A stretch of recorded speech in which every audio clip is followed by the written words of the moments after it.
What is weight reduction in GTA Online? Does it actually work? Does it affect some cars more than others? We're going to be answering all those questions throughout the course of this video for you.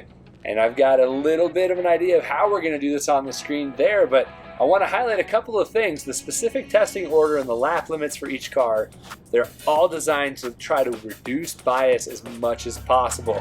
Now, the three different supercars that we're going to be using are the RE7B, which is an extremely light mid-engine rear-wheel drive car, the Champion, which is a fairly heavy front-engine rear-wheel drive supercar, and the Nero Custom, which is a very, very heavy mid-engine all-wheel drive supercar. It's actually twice as heavy as the RE7B you see on your screen here. Blue colors mean they're the light version, red colors mean they're the heavy version, and to the 8th mile line, it looks like that blue lightweight version might have a slight edge, and it keeps that exact same gap when we're going to the quarter mile there. So right off the bat, it looks like there may be a little bit of an advantage to this car for being lightweight and not having armor, but at that half mile, the gap's not changing any.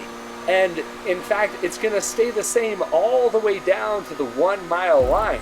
So really, there's not a huge difference in acceleration if there is any. Now, I synced up all these starts, so they're launching at the exact same time. So the fact that that lightweight car is slightly ahead of the heavier version tells us something. But we're going to see what it looks like here too when we look at these two. I want to call them Bugattis, and they're not. They are the Nero Customs. We've got the lightweight version on the left again, and again it gets to that 8th mile line first. You can tell because the arrows on the checkpoints are going to turn white or a lighter blue on the car that gets there first. So that's how we tell with these videos. But they're both very even again, and we saw that with the RE7B test as well. And as we get to the half mile, the gap doesn't change, and that's not going to change either once we get to the start finish line. So now we're going to take a look at the Champion though, and we've got three versions of this car. You can see on the bottom right there, that's the armored plated version. So that's going to be heavier than the rest of these. We still have the lightweight version on the left, just two different heavy versions on the right, and we're going to see how this plays out.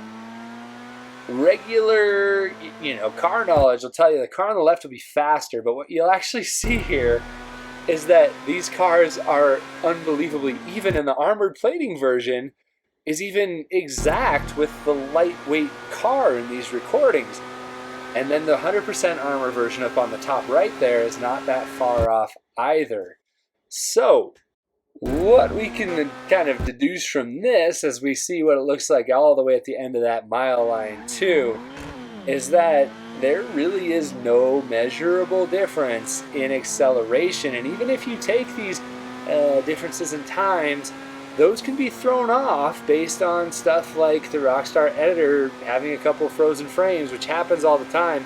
So really, I mean, these times are close to begin with, and we had that kind of strange result with the 100% armor Champion. But I would not be confident in saying that there's a distinct advantage for the lightweight cars as far as acceleration goes. I want to test top speed too, and then after that we're going to go look at my raceway, because a lot of these things are going to get a little bit crazy. We're going to see where the advantages are, and it might just start here with top speed. You're not going to want to leave yet. If you think that means it's the fastest, you're probably wrong, and you're going to miss the entire point of this video. So stick around to the laps. It gets crazy. Right now, though, you'll see the RE7B, the top speed doesn't change at my track. There's a slight change with the heavier Nero Custom by 0.1 miles an hour. This is where it gets a little strange, though, especially on the bottom, a 121.7 for the full armor-plated version. So maybe there's something that we're starting to see here with adding weight to the car affecting the top speed of these cars. This is where I have a feeling we're going to see the biggest difference. And we've got the lightweight version on the top in blue and the heavy version on the bottom in red. We can see already there's a sizable gap that belongs to this blue RE7B, and they are on similar lines. We've actually, that RE7B on the bottom actually hits its corners a little bit better than this lightweight version on the top, but it seems to have more rotation and maybe slightly better braking. And you can see the gap is actually extended once we get to that reverse start finish line. So now we're going to go through this tight chicane, long sweeping banked right-hander onto our home stretch. And with both these cars, we're going to see if that lightweight car can extend the gap maybe a little bit more. And it maybe does. So it looks like we might finally have a differentiator with these cars. But if that's the case, we should see it with all the cars. We're looking for consistency here. So the Nero Customs, these have a different drivetrain than the RE7B that you saw, and that they're all-wheel drive, and they're also twice as heavy based on the game files. The gap is not quite as big, and that's significant. We'll talk about that in a little bit, but we're going up through these double right-handers. The lightweight version of the car actually doesn't take as good of a line there. It still barely maintains the lead, but it loses some time. Now as we go through this section, this is where power starts to come into play, but we know that acceleration doesn't matter between cars when you're looking at weight reduction in GTA. The only difference, it seems, is braking and handling, and you can see on the bottom, I had to let off the gas twice with the heavier version of the car, only once with the car on the top there. So that does kind of confirm that we get better rotation with lighter weight. And the gap's not quite as big, but it's still a win for the lightweight car. Now, we're going to look at all three champions again on the same screen. Hopefully this isn't too overwhelming, but I didn't want this video to be huge, so it's going to give you the same idea, paint the same picture. Now, the bottom right is the armor-plated version, and this is about as good of a lap as you're going to get from a car on the bottom right. All of these laps are pretty solid.